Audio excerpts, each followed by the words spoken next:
વિદ્યાર્થી મિત્રો, આપણે બીએસસી સેમ 3 રસાયણશાસ્ત્રની અંદર પેપર 2 આવશે કેમિસ્ટ્રીમાં. એક પેપરનું નામ છે 301 CCCH 301 અને બીજું છે CCCH 302. આપણે બીએસસી સેમ 3 રસાયણશાસ્ત્રની અંદર CCCH 301 ની અંદર પ્રથમ ટોપિક છે થર્મોડાયનેમિક્સ. આપણે મિત્રો to the point BSc sem 3 ના થર્મોડાયનેમિક્સ ની અંદર આવતા જે પણ પોઈન્ટ છે એ ટુ ધ પોઈન્ટ ની આપણે ચર્ચા કરીશું. બીએસસી સેમ 3 ના થર્મોડાયનેમિક્સ ના પ્રથમ પોઈન્ટ ની અંદર છે ક્લેપેરોન સમીકરણ તારો. ક્લેપેરોન સમીકરણ તારો.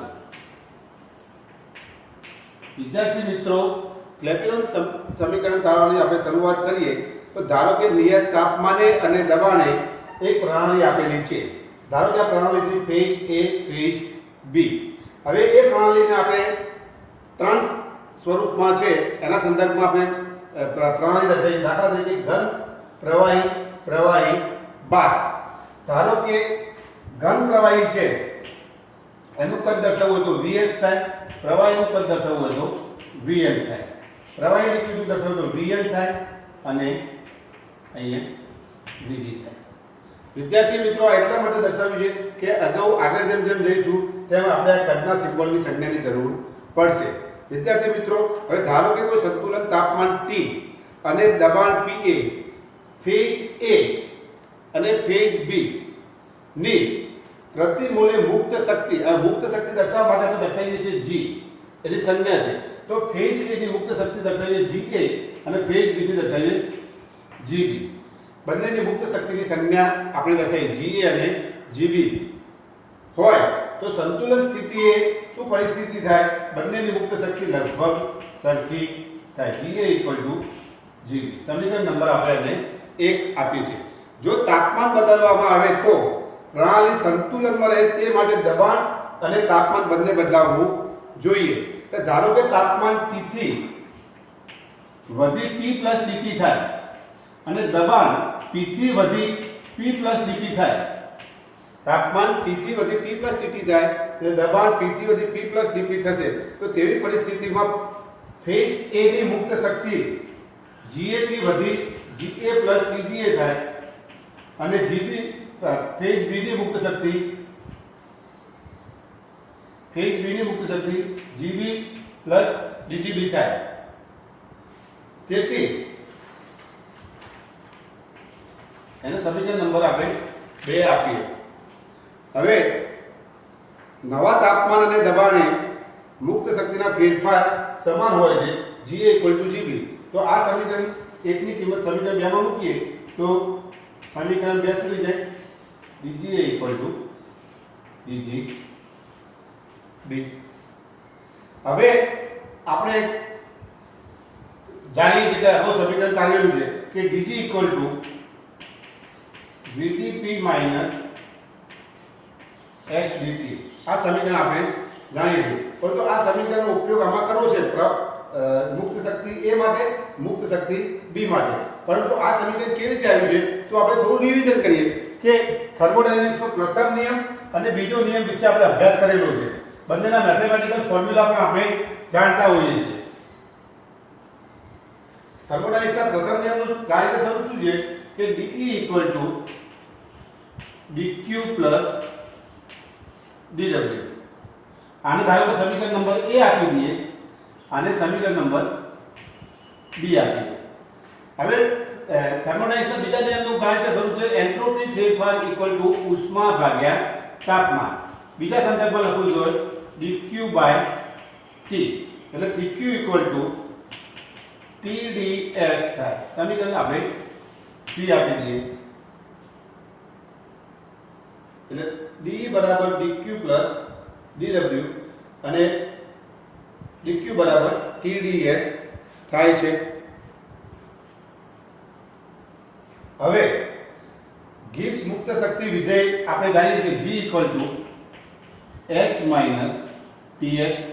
એન્થાલ્પી વિધેય H = E + Pv - ts આનું વિકલન કરીએ આંશિક વિકલન તો dg equal to de plus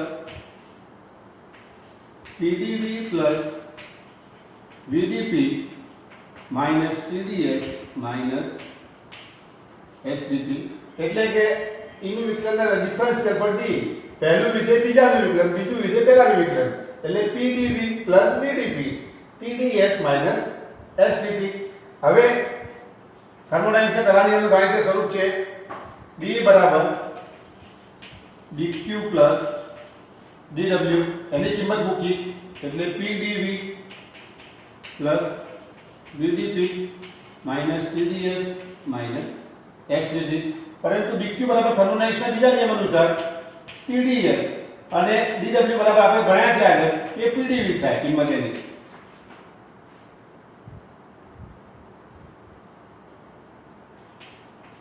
તેથી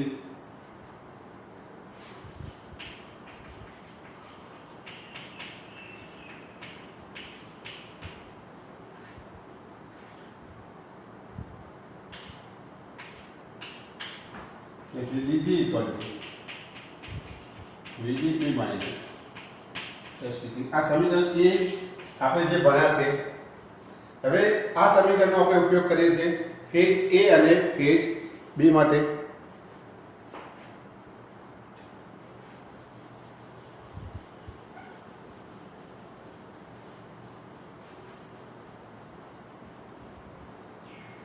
સમીકરણ 1 ભણ્યા આપણે GA equal to GB પછી તાપમાન વધાર્યું દબાણ વધાર્યું અને મુક્ત શક્તિમાં ફેરફાર તો GA plus DGA equal to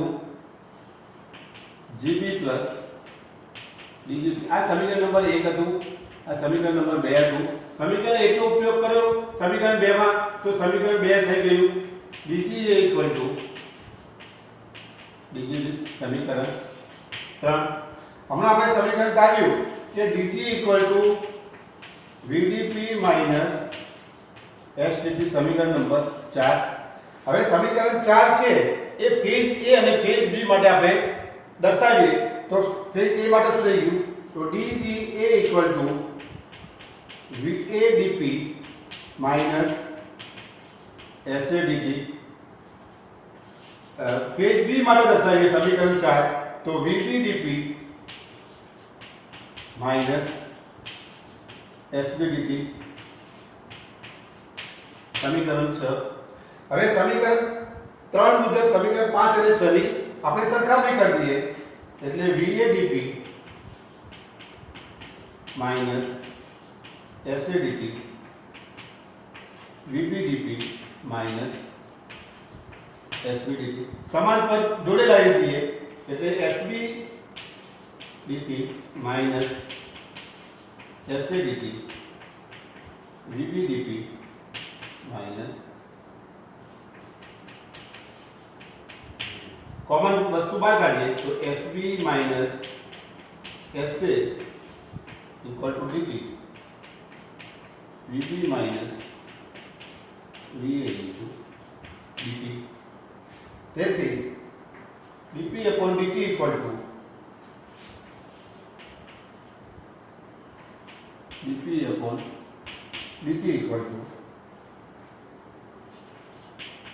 SB minus SA upon dP minus VA હવે થર્મોડાયનેમિક્સના બીજા નિયમ અનુસાર આપણે જાણીએ છીએ કે એન્ટ્રોપી ફેરફાર ડેલ્ટા S બરાબર L બાય T L એટલે લેટન્ટ T એટલે તાપમાન લેટન્ટ ઘણી વખત દર્શાવેલું હોય છે કોઈ પણ સમીકરણ Q વડે તો Q બાય T તો આ કિંમત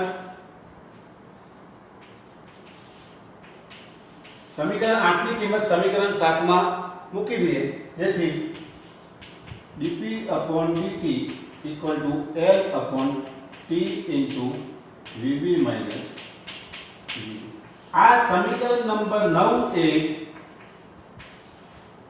ક્લેપેરોન સમીકરણ તરીકે ઓળખાય છે પણ ઘણી વખત પરીક્ષામાં એમ પૂછે કે ઘન પ્રવાહી પ્રણાલી માટે ક્લેપેરોન સમીકરણ તારવો અથવા બીજી રીતે પૂછે પ્રવાહી બાષ્પ સંતુલન માટે ક્લેપેરોન સમીકરણ તારો.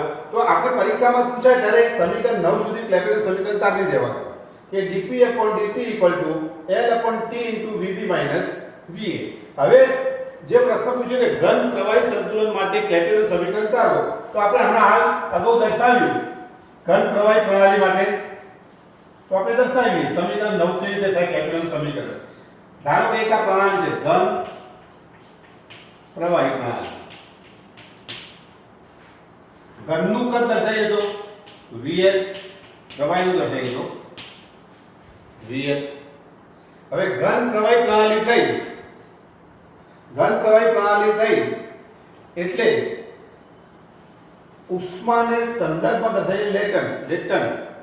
હવે ઘન પ્રવાહી પ્રણાલી માટે ઉધ્વપાદન કયું કહેવાય એટલે ઉષ્માનો સંબંધ દર્શાવવાનો Lf. એટલે ઘન પ્રવાહી પ્રણાલી માટે સમીકરણ 9 દર્શાવીએ તો dp/dt Lf/T × Vl - Vs. એક સમીકરણ આ મળ્યું. આ પણ ક્લેપેરોન સમીકરણનું એક સ્વરૂપ છે. આ પ્રમાણે સમીકરણ 9 પરથી પ્રવાહી અને બાષ્પ માટે ક્લેપેરોન સમીકરણ દર્શાવીએ. પ્રવાહી અને બાષ્પ માટે તો પ્રવાહીનું કદ દર્શાવીએ આપણે Vl તરીકે, બાષ્પનું કદ દર્શાવીએ Vg તરીકે. તે આને પ્રવાહીનું બાષ્પમાં રૂપાંતર એટલે વેપરાઇઝેશન છે, લેટન્ટ ઓફ વેપર, તો એ વખત દર્શાવવામાં આવશે Lv તરીકે. ઘણી વખત બુક્સની અંદર ડેલ્ટા Hv પણ સંજ્ઞા તરીકે દર્શાવવું જોઈએ.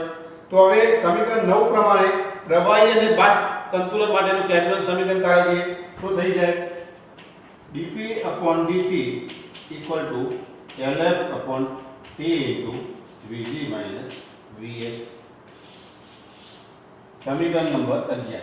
આ સમીકરણ 9, 10 અને 11 એ ક્લેપેરોન સમીકરણના વિવિધ સ્વરૂપો દર્શાવી છે. મિત્રો આ ક્લેપેરોન સમીકરણની વાત થઈ. મિત્રો આપણે ક્લેપેરોન સમીકરણના બે સ્વરૂપો તારવ્યા. ઘન પ્રવાહી પ્રણાલી માટે ક્લેપેરોન સમીકરણ અને પ્રવાહી બાષ્પ સંતુલન માટે ક્લેપેરોન સમીકરણ તારવ્યા. હવે એના ઉપરથી એની ગઈ વખતે ટૂંકા પ્રશ્નો પૂછાતા હોય છે કે પેરાફિન મીણના ગલનબિંદુ દબાણ વધારતા વધે છે જ્યારે બરફનું ગલનબિંદુ દબાણ વધારતા ઘટે છે. તો નંબર 1, પેરાફિન મીણના ગલનબિંદુ ઉપર દબાણની અસર. 1 ગ્રામ પેરાફિન મીણનું પ્રવાહી કદ શું થાય?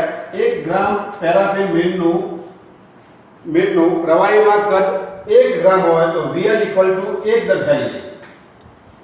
અને પેરાફિન મીણનું ઘન સ્થિતિમાં કદ Vs કરતા એ વધારે હોય છે એટલે કે Vl > Vs થયું તો આ સમીકરણની અંદર Vl - Vs નું મૂલ્ય શું થઈ જાય? પોઝિટિવ એટલે કે ધન મળતું હોય છે. પ્રવાહીનું કદ ઘન કરતા વધારે હોય એટલે. તેથી સમીકરણની જમણી બાજુનું મૂલ્ય dT/dp પોઝિટિવ થશે, ધન મળશે. તેથી dT/dp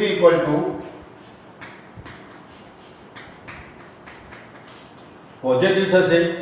તેથી અથવા પોઝિટિવ થાય તો dT/dp 0 થશે.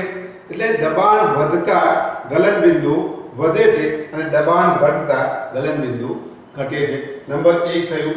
હવે નંબર 2, બરફના ગલનબિંદુ ઉપર દબાણની અસર. પ્રવાહી અને બાષ્પ સંતુલન માટેનું ક્લેપેરોન સમીકરણ આપણે તારવી દો. એ દર્શાવે તો dT/dp T × Vg - Vl/Lv. Lv એટલે લેટન્ટ ઓફ વેપર, બાષ્પીભવન ઉષ્મા થયું. Vg એટલે બાષ્પનું કદ, Vl એટલે પ્રવાહીનું કદ. 1 ગ્રામ બરફનું કદ Vs,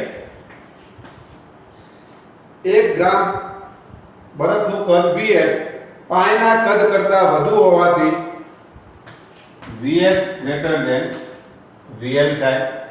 તેથી dT/dp નું મૂલ્ય ઋણ થશે. તેથી dT/dp બરાબર નેગેટિવ. તેથી દબાણ વધતા ગલનબિંદુ ઘટે છે અને દબાણ ઘટતા ગલનબિંદુ ઘટે છે. એટલે આ પ્રશ્ન પૂછાય છે કે પેરાફિન મીણના ગલનબિંદુ દબાણ વધારતા વધે છે, જ્યારે બરફનું ગલનબિંદુ દબાણ વધતા ઘટે છે. તો એને આપણે આ રીતના સમજાવી શકીએ.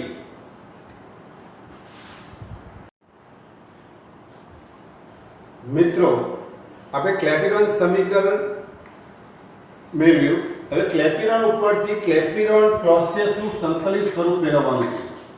ક્લેપેરોન ક્લોસિયસનું સમીકરણ મેળવો. ક્લેપેરોન ક્લોસિયસ સમીકરણ મેળવો. એના માટે આપણે શું કહીશું? બાષ્પ એ આદર્શ વાયુના નિયમોનું પાલન કરે છે. બાષ્પના કદ કરતા પ્રવાહીનું કદ ઘણું અલ્પ હોય છે.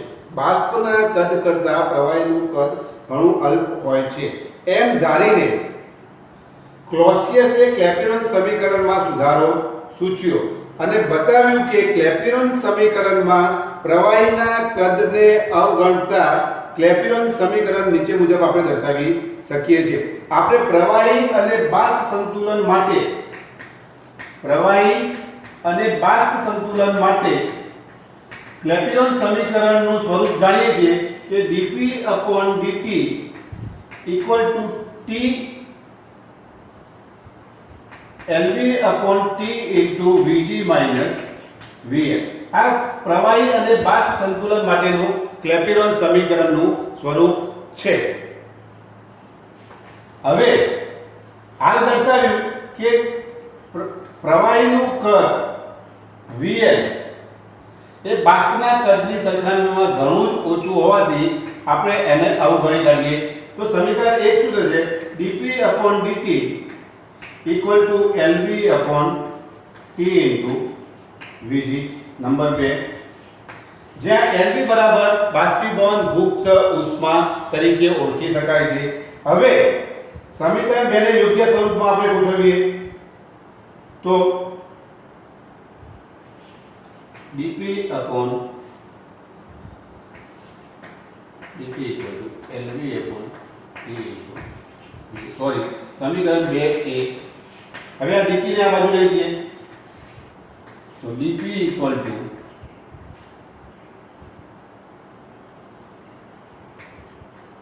LV/Vg × dt/T. સમીકરણ નંબર 3. પરંતુ સાદું વાયુ સમીકરણ આપણે જાણીએ છીએ કે PV = RT, તેથી PVg = RT, તેથી Vg = RT/P. આ કિંમત સમીકરણ 2 માં મૂકી દઈએ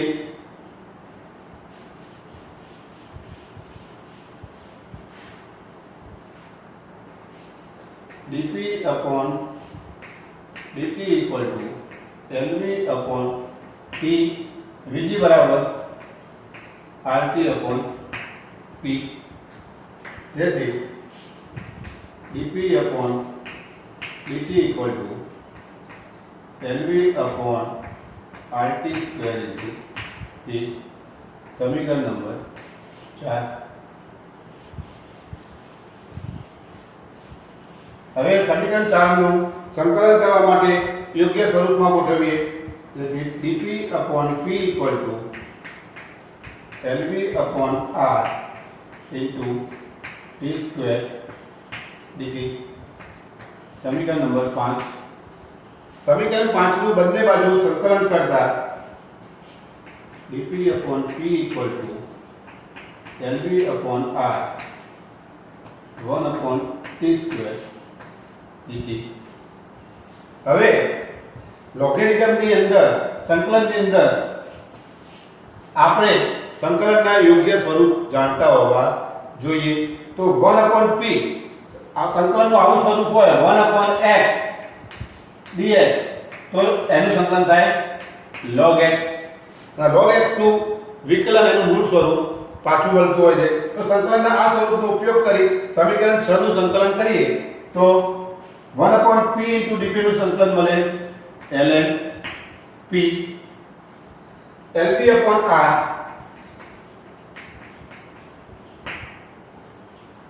1/T 1/t² dt છે તો સંકલનનું આ સ્વરૂપ હોય છે કે x⁴n dx બરાબર x⁴n+1/n+1 સંકલનનું આ સ્વરૂપ છે। સંકલનના આ સ્વરૂપ પ્રમાણે સમીકરણ 6 ની જમણી બાજુમાં આપણે સંકલન કરીએ તો 1/t² dt છે એટલે સંકલન થઈ જાય t⁻² dt બરાબર t⁻² +1 -2 + 1 તેથી t⁻1/-1 તેથી -1/t એટલે આ 1/t² dt નું સંકલન મળ્યું આપણને -1/t આ સંકલનનું સ્વરૂપ મળ્યું।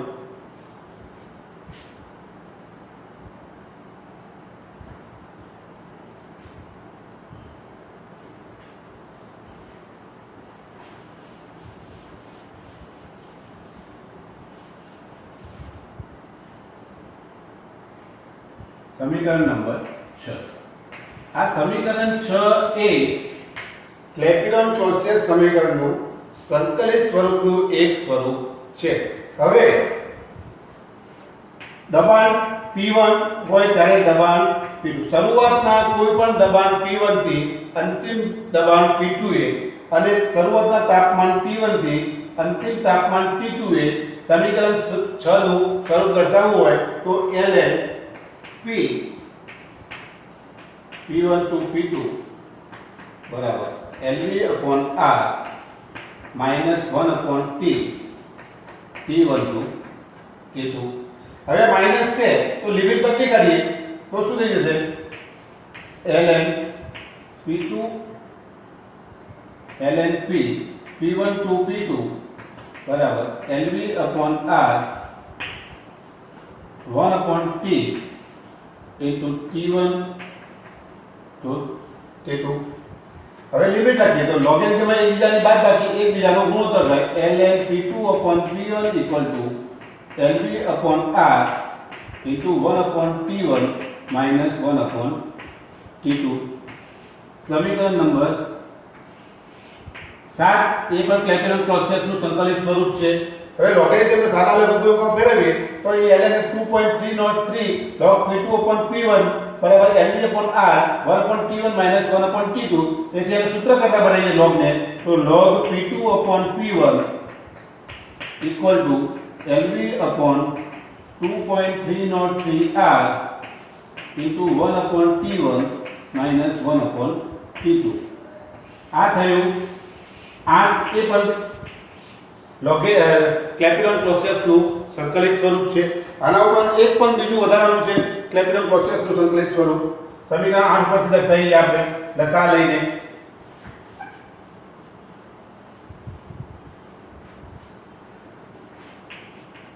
log P2/P1 बराबर LV/2.303R T2 minus T1/T1 dot T2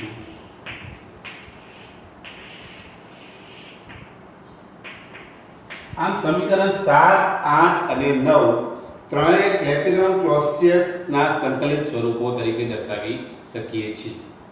હવે મિત્રો એના અગાઉ ક્લેપેરॉन સમીકરણ જે તારવ્યું અને ક્લેપેરॉन-ક્લॉसियस સમીકરણ તારવ્યું એના ઉપરનો આપણે હવે એક્ઝામ્પલ લઈશું।